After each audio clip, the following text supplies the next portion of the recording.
In our previous journey with Sunkern, our little friend took on quite the collection of opponents, not only becoming the Paldean Champion, but also saving the world from an apocalyptic crisis.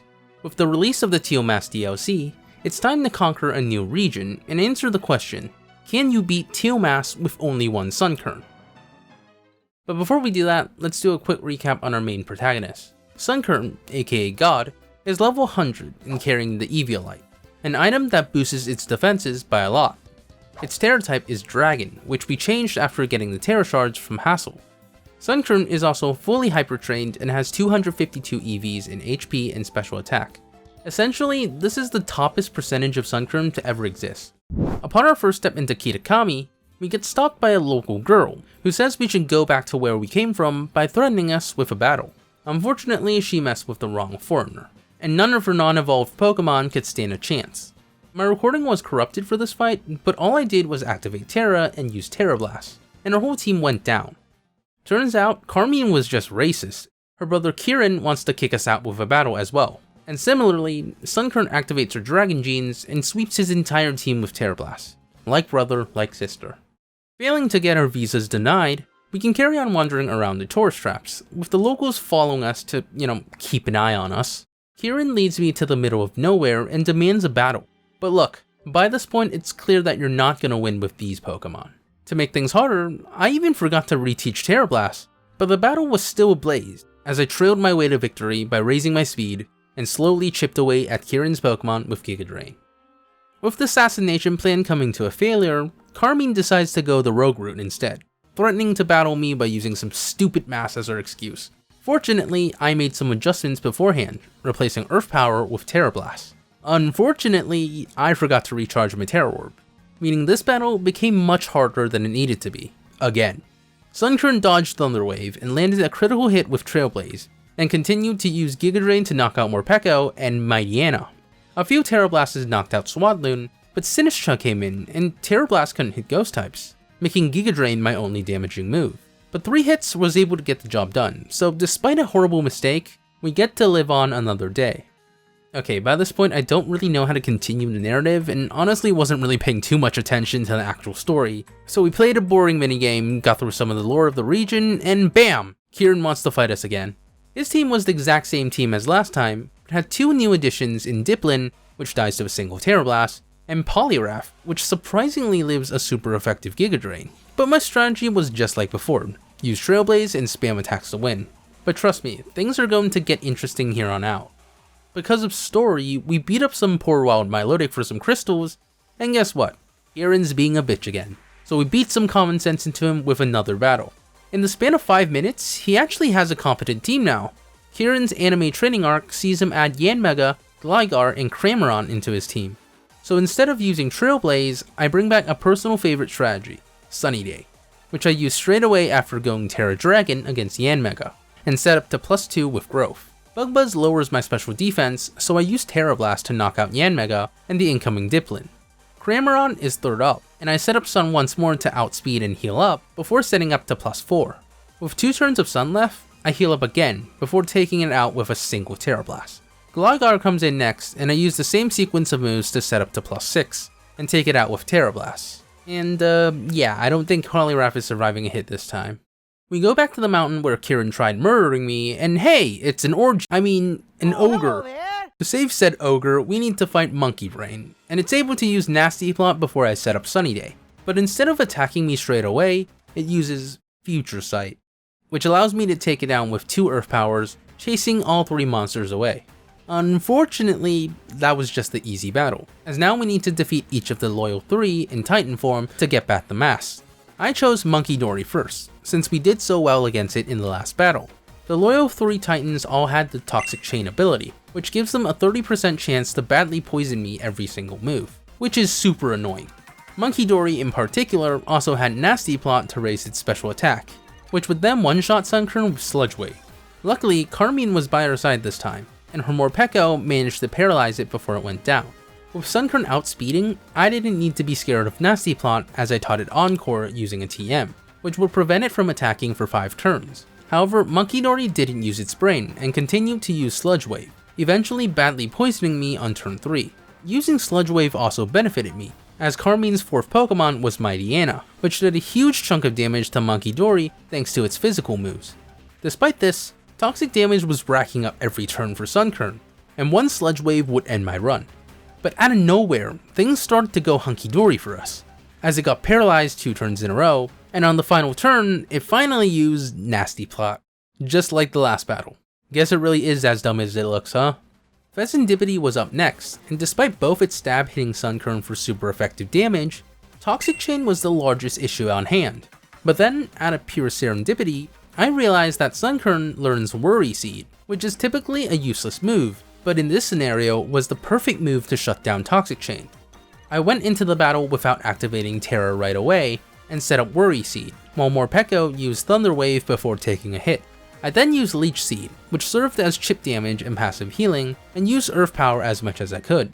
Once I knew I was in range of Fezandipity's Cross Poison, I activated my Dragon Terra to survive the hit, and heal back up using Symphysis.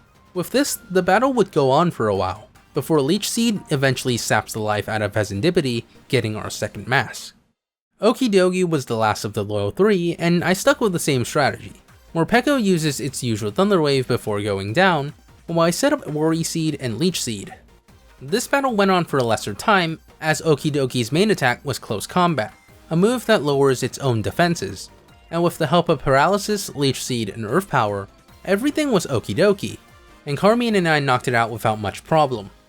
Before returning the mask to Ogerpon, we need to shut up Kieran one last time, and he now has a full roster. His first Pokemon was Shiftry, which was complete setup fodder. Despite having the new Wind Rider ability, it never used Tailwind once, and its hardest hitting move was Dark Pulse. This allowed Sunkern to set up to +4 speed and special attack and tear Kieran's team apart. Probopass was the last one standing, but it can only face its impending doom as Terra Blast knocked it out in 3 turns. Having lost to us 5 times in a row, Kieran's self-esteem was at an all-time low. Let's steal away his favorite Pokemon. Ogerpon has 4 forms, with its fire form being the scariest. Heartflame form Ogerpon boosts its attack stat, and its Ivy Cudgel has a 12.5% chance to land a critical hit, doing over 3/4 of Sunkern's health in one attack.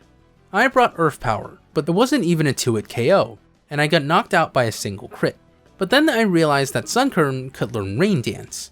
Typically, Rain isn't beneficial for Sunkern, but for this battle, it lowered the power of Ivy Cudgel, while the DLC also gave Sunkern Weather Ball, a move that becomes a 100 base power water type move that gets boosted by rain. But as I started the battle, the area began to rain, and I used Weather Ball right away to get a clean 2-hit KO. Spring form was up next, and for some reason, the rain suddenly stopped, so Sunkern survives 2 Ivy Cudgel crits and heals back up with Giga Drain. With Ogerpon at red health, I stalled with Symphysis until Grassy Terrain ended to get a free turn, which allowed me to take it out while having full HP. Phase 3 was Cornerstone form, and Sunkern no longer resists Ivy Cudgel, but at full health, we live as long as it doesn't get a critical hit. And Terrain boosted Giga Drain one-shots, ironically thanks to a crit. Teal Mask form was the final and most nerve-wracking phase, as Giga Drain was my only damaging move. I kept using Giga Drain until I was in crit range, then used Symphysis and Grassy Terrain healing to heal back up. I would then continue stalling with Symphysis, using the Grassy Terrain turn to chip away with Giga Drain, and stall again. By some insane luck, Ogerpon never landed a single critical hit, and Sunkern dealt the final blow. To top it off, I used my single Master Ball to capture it, just to shove it in Kieran's face. And hey, just like the name of Ogerpon, subscribe if you haven't already. I know you're enjoying the Sunkern series, but 99.5% of you aren't subscribed, so hit the red button if you want to see more Pokemon challenges, and you can always undo so later. To finish off our challenge, there was just one final fight with Carmine, which wasn't too hard as she only had 5 Pokemon. Yeah, no, this fight genuinely gave me depression for 2 days. Within these 5 Pokemon, 3 of them are setup sweepers, 3 of them spread status, and her final Pokemon knows Hex. To make things worse, Morpeko is holding the Focus Sash, Sinistcha is holding the Aqua Berry to resist fire moves, and Ninetales knows Disable to shut down Earth Power and Symphysis. My first strategy for the battle seemed pretty straightforward. Sun Boosted Weather Ball was my only super effective move against Leavanny and Sinistcha, so I also brought Sunny Day, which would make sense as it gives me speed control as well. Ninetales had Flash Fire, so I added Earth Power as my third move, with Symphysis being my final one. But wait, Sinistcha had Hex, so I made Sunkern into Terra Normal to become immune to it. This entire strategy was a horrible decision, as Earth Power couldn't knock out Ninetales, and instead of Flamethrower, it would just burn me with Will-O-Wisp instead. If I didn't get burned, Morpeko would just paralyze me with Thunder Wave, and then use Aura Wheel to finish off Sunkern. So yeah, attempt 1 went horribly wrong. I then proceeded to test every move combination, but nothing seemed to work. I replaced Earth Power with Trailblaze to get speed control, and used Weather Ball as my only attacking move, but it didn't work, as Ninetales would disable Synthesis. I then used an unorthodox set with both Rain Dance and Sunny Day, and managed to knock out Ninetales with Weather Ball, but Leavanny comes in and used Swords Dance while I changed the weather, which would then allow it to outspeed and knock me out thanks to Chlorophyll of its own. In the end, I even waited for the area to start raining, but that also didn't work, as Sunny Day would fail under heavy rain. By this point, I'd been playing for 4 hours straight, and I was out of ideas. I was stumped. We were so close, and after all we've been through, I knew that there had to be a way to win this final battle, but I just couldn't crack the code. And turns out, I'm dumb. Remember when I turned my Sunkern into Terra Normal? What was I thinking? Normal had 0 resistances, and it wasn't good for anything else. After going back to the type chart, I spent an hour grinding Terra raids until I got 50 Rock Terra shards, and gave Sunkern 4 speed EVs before going into the battle with the moveset of Synthesis, Trailblaze, Growth, and Terra Blast. Mightyena sets up HAL 3 times, as I set up 2 Growths and 1 Trailblaze to outspeed and take it out with a Terra Blast. I activate Terra on Ninetales to bait out a Flamethrower and raise my speed to +2. Terra Blast takes out Ninetales and Sash Morpeko comes in. I use Trailblaze to break the Sash and outspeed +1 Morpeko by exactly 1 speed point to exterminate the rat with Terra Blast. Leavanny goes down to a single Terra Blast, and Sinistcha remains.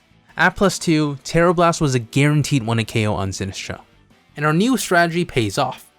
And just like that, a single Sunkern is still able to beat the entirety of the Teal Mask DLC. With the base game and the first DLC concluded, only one question remains. Can Sunkern do it all the way? Well, see you next year to find out. No.